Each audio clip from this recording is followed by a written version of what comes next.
Hola, ¿qué tal? Muy buenas noches. Yo soy Mariana Hernández Carrillo y a nombre de Genaro Lozano te doy la bienvenida a Punto y Contrapunto. A pocos días de que termine su mandato, Donald Trump visitó Texas, presumió el muro fronterizo, se despidió a la distancia de su amigo López Obrador y dijo que el proceso de destitución que hoy inició en su contra solo dañará y dividirá a más Estados Unidos. ¿Qué piensan las y los panelistas de esta amistad bilateral entre México y Estados Unidos? Y en 2021, Guanajuato sigue colocándose a la cabeza de la violencia en nuestro país. Un diputado local fue asesinado mientras hacía ejercicio. Un velorio fue prácticamente asaltado y mataron a quienes ahí estaban. Una familia fue masacrada y se siguen sumando enfrentamientos entre supuestos grupos criminales. ¿Qué deben hacer las autoridades para frenar esta situación? Y después de 4 años de que se reglamentó la cannabis medicinal en México, hoy por fin entró en vigor el reglamento para su uso. ¿Son buenas noticias? ¿Es un avance? ¿Cómo va el proceso de regulación del consumo adulto de esta sustancia? Estos son los temas para este miércoles. Quédate con nosotros que ya empieza Punto y Contrapunto.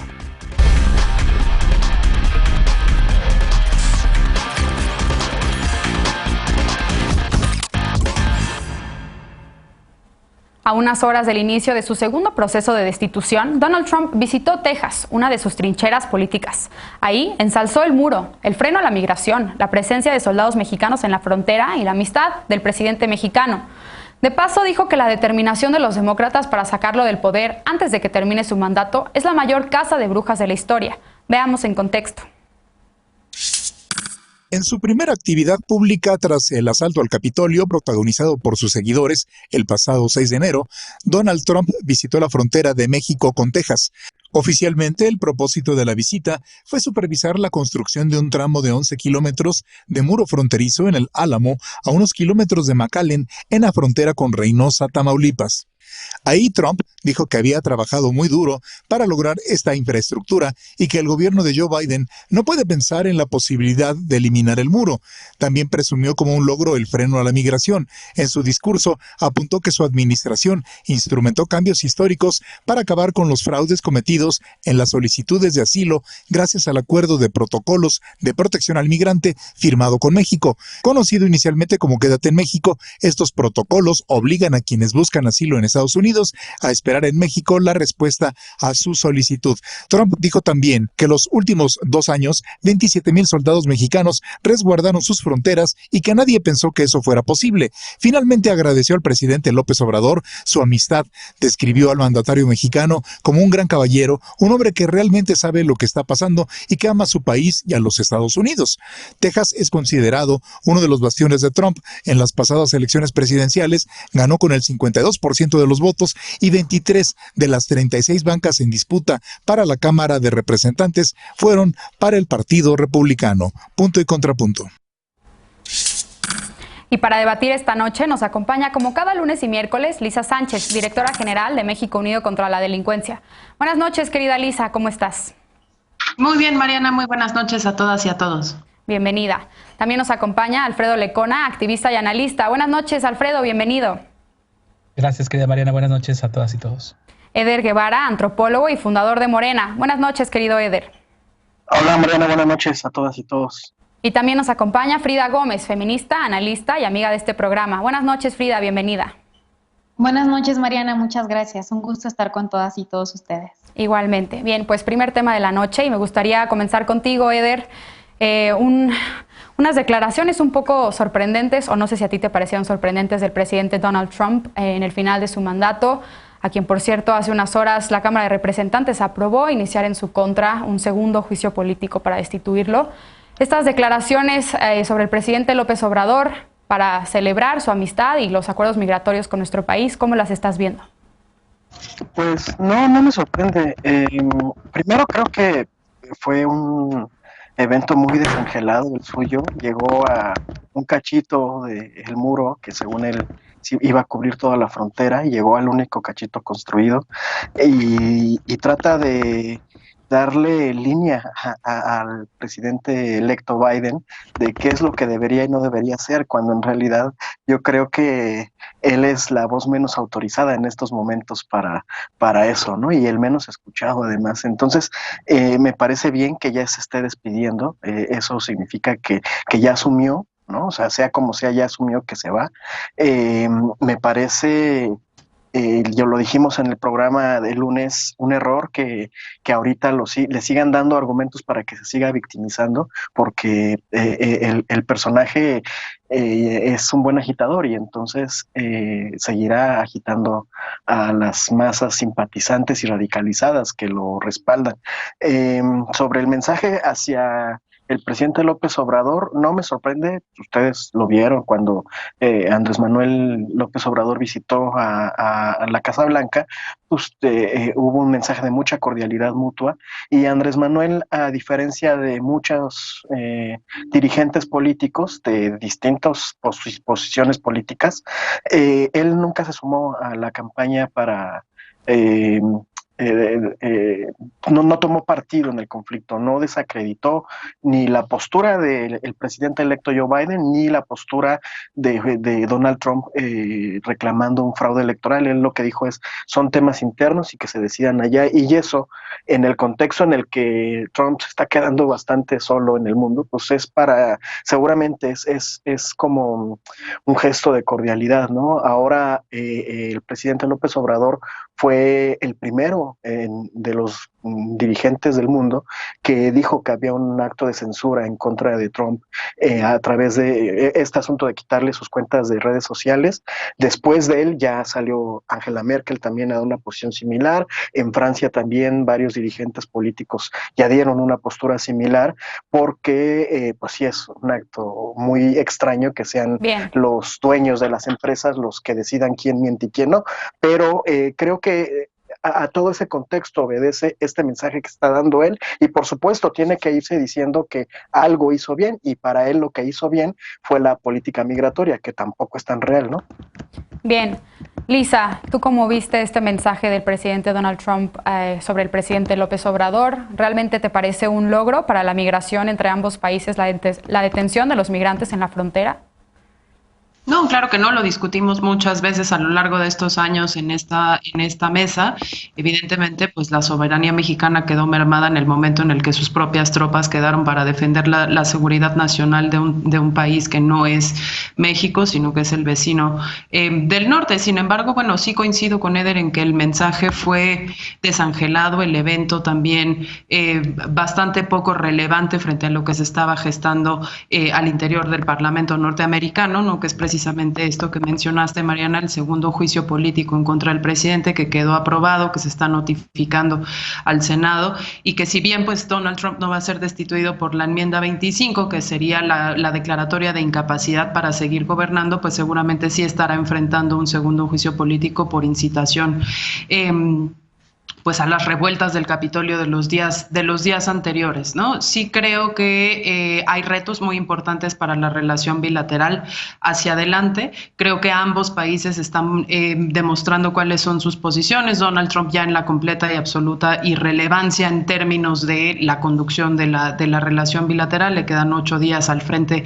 de la Casa Blanca, pero Andrés Manuel López Obrador, por la vía también de su canciller Marcelo Ebrard, como lo escuchamos el día de hoy en la mañana, sí está fijando ciertas posturas, por ejemplo, con el tema de la vacunación de los trabajadores mexicanos y la activación de ciertos capítulos del TEMEC, en anticipación, creo yo, de la activación de los mismos mecanismos del mismo tratado, precisamente para cuestiones clave para el gobierno de Biden, como pueden ser el cumplimiento de los contratos energéticos, el tema de seguridad y la renegociación de la iniciativa Mérida, en fin, muchos otros temas, sobre todo también la reducción de emisiones y la política también de adopción de energías limpias y muchas otras cosas que seguramente sí se van a tratar en los meses por venir con el gobierno mexicano. Una de las cosas en las que varios analistas coinciden con respecto a lo que viene es que va a ser una relación mucho más institucional, de bastantes más frentes abiertos, porque lo que se va junto con Donald Trump pues también es la figura de Jared Kushner,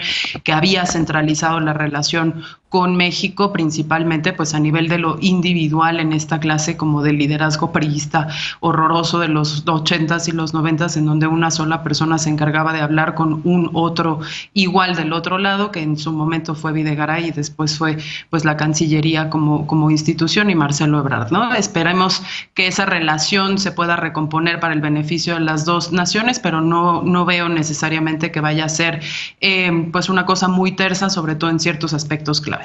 Bien. Alfredo, Lisa ya pone sobre la mesa algunos de los puntos importantes en la relación bilateral y sin duda pendientes para la próxima gestión de Joe Biden junto con el presidente Andrés Manuel López Obrador. Primero preguntarte sobre este mensaje que dio Donald Trump y después me gustaría también preguntarte si ves viable un cambio en la política migratoria.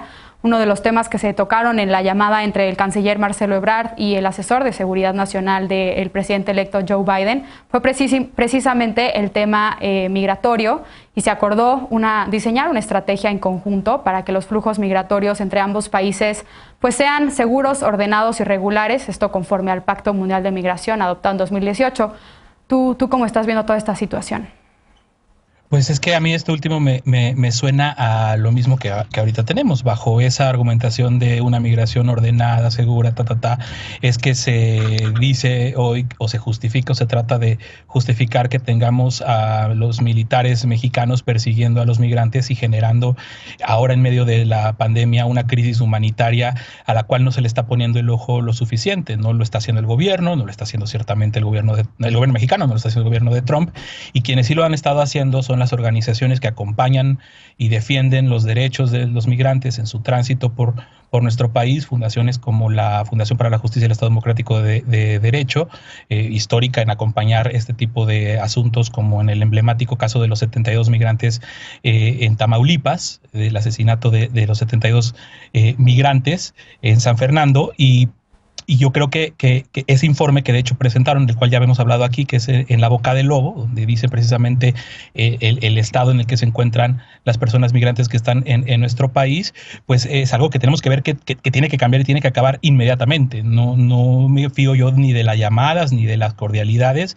Tiene que ser de las primeras acciones que tengamos que ver el próximo año, el próximo mes, el hecho de que los militares dejen de perseguir de entrada a los migrantes y que se ponga la atención en cómo vamos a resolver este problema que nos ha tenido de facto como ese tercer país seguro. Y de lo demás, de los últimos días del gobierno de Trump, yo quiero cambiar la posición que decía él en mi participación justo en este tema el lunes, porque yo al final coincidía con lo que ahorita más o menos decía Eder, que tiene su buena razón de por qué lo decimos. Ya no herir más a un Donald Trump que hemos visto de lo que es capaz, del odio que es capaz de despertar y de cómo puede agitar a sus bases para cometer todo tipo de cosas. Pero hoy me encontraba un tuit de la legisladora Alexandra Ocasio-Cortez, donde dice, oigan, los funcionarios que piden que no se produzcan consecuencias graves después de lo que vimos la semana pasada, están abriendo la puerta para que vuelva a suceder. Y creo que eso es algo que hay que tener en cuenta ahorita que estamos viendo este segundo proceso de impeachment que enfrentará Trump, que pues, probablemente no tenga consecuencias, pero ojalá que sí, para que este tipo de cosas no vuelvan a pasar y que aprendamos y que paremos bien los oídos y abramos bien los ojos sobre lo que pasa cuando se miente desde el poder, cuando se avientan piedras desde el poder y se esconde la mano, porque hay muchas de las cosas por ahí que en su justa dimensión están pasando en México, en esta polarización, en esta permisividad de permitirle al presidente de la República que mienta descaradamente en sus mañaneras y que genere este clima político que pues no favorece ni deja buenas consecuencias, como lo vimos la semana pasada en Estados Unidos. Bien, finalmente, Frida, ¿tú celebras este mensaje de Donald Trump hacia la política migratoria con México? Me parece que no es un mensaje que propiamente se tenga que celebrar, porque inclusive hay mensajes dentro de sus palabras que son imprecisas. De hecho, el despliegue que tiene México sobre las fronteras, yo creo que de cierta forma lo que ha realizado, más que perseguir a migrantes, como comentaban anteriormente en esta mesa, pues es que más bien han ayudado a contener la violencia desmedida que Estados Unidos ejerce contra las personas migrantes, porque es en Estados Unidos en donde se comenzaron a implementar estas jaulas terribles, en donde separaban a las niñas y a los niños de sus familias, estas formas represivas tan dolorosas con las que detuvieron a mujeres que inclusive, y esto es bien importante denunciarlo, que inclusive fueron esterilizadas en contra de su voluntad.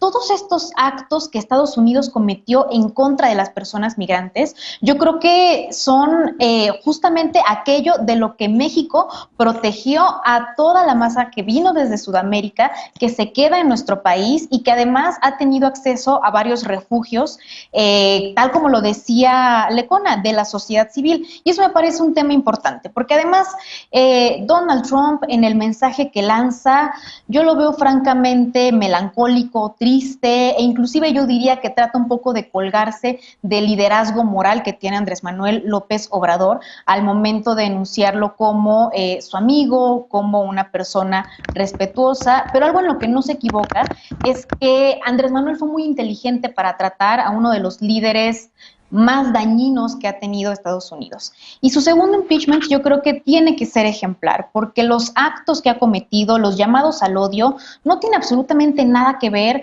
con las imprecisiones que puedan existir en las mañaneras. Me parece que la comparación es francamente excesiva. Es cierto que en las mañaneras hay muchos datos que no siempre son los exactos, porque además es imposible que una persona tenga absolutamente todos los datos en la mente justo en el momento que se los preguntan. Lo que hizo Donald Trump fueron diversos llamados al odio y diversos llamados a quebrantar la institucionalidad de su país, a dudar de sus propios procedimientos, y eso definitivamente es algo que tiene que ser señalado y que tiene que ser perseguido. Bien, Lecona, ¿tenías un contrapunto?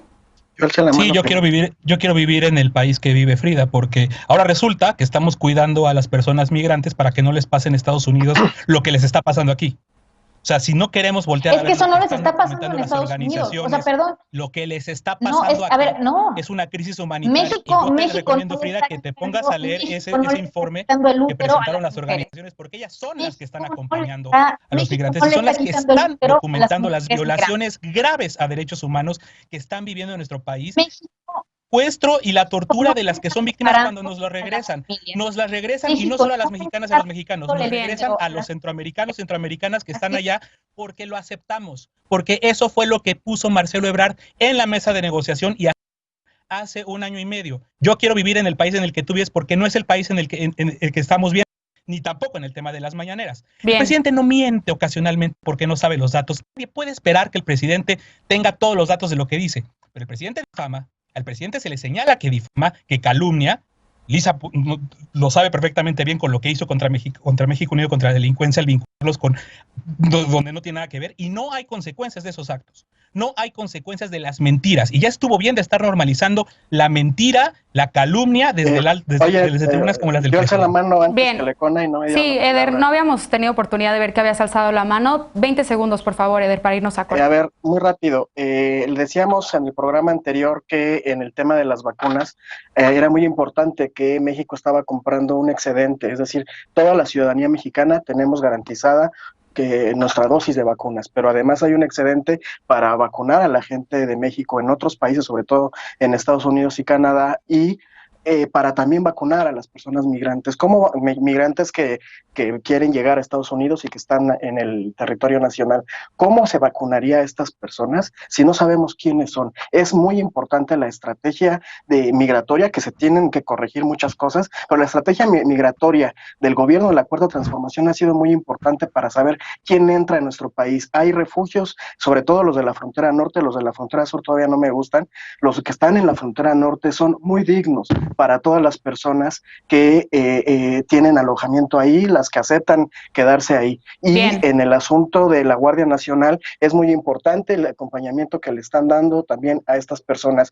Quienes tienen que modificar su estrategia migratoria son los Estados Unidos. Acuérdense que fue el gobierno, cuando Biden era vicepresidente, fueron ellos los que pusieron las jaulas para las infancias. Fueron bien, ellos quienes más migrantes mexicanos deportaron, más que a Donald Trump, ¿eh? Entonces, quienes tienen que modificar su estrategia migratoria es allá. Y acá el punto que se está poniendo Eder, perdóname, tenemos que hacer una pausa, pero si quieres puedes retomar el punto en el siguiente bloque, porque tenemos otros temas en la agenda. Guanajuato comenzó este 2021 con masacres, enfrentamientos y el asesinato de un diputado local.